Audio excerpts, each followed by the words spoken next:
Welcome to day 50 of 66 and 26. We're back in the book of Genesis today in week 8 of our journey through all 66 books of the Bible. And as you're reading Genesis 27 to 30 today, you might notice some customs and behaviors that are really strange to us in our day. In the ancient world, there were blessings given, oral blessings that were as binding as a legal contract in our day. And we think that's really strange that such an oral blessing could be so binding, because it could be hearsay or he said, she said. And how do you know if it's actually real and nobody else witnessed it? And yet we see Isaac giving his blessing to Jacob, and then he doesn't have a blessing to give to Esau because he already gave it to Jacob. And then we see Jacob in Paddan Aram and working for 7 years for this woman that he loves, Rachel, his cousin. And then this one who is deceptive, Jacob, he's a deceiver.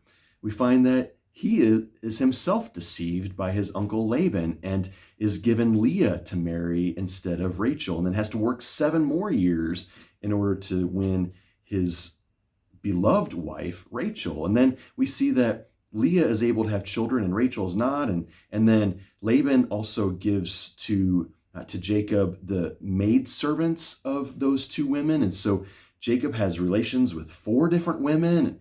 It's just really strange. And how can this be? Now, of course, we have to remember this principle that there are some things that are described in the Bible that are not prescribed for us. So there's descriptive versus prescriptive. Always understand this is just God describing what was going on. It's not God telling us how it should be done.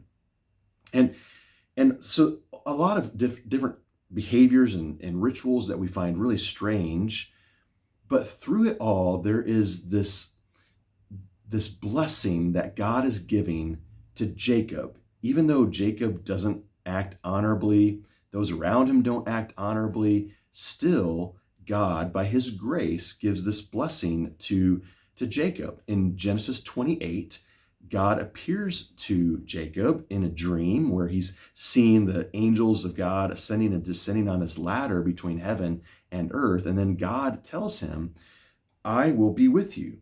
And this is Genesis 28, beginning at verse 13. I am the Lord, the God of your father Abraham and the God of Isaac.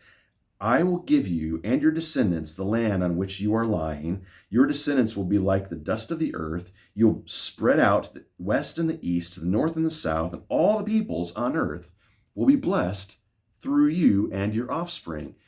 And God says to Jacob, I am with you and will watch over you wherever you go and will bring you back to this land, and I will not leave you until I have done what I promised you.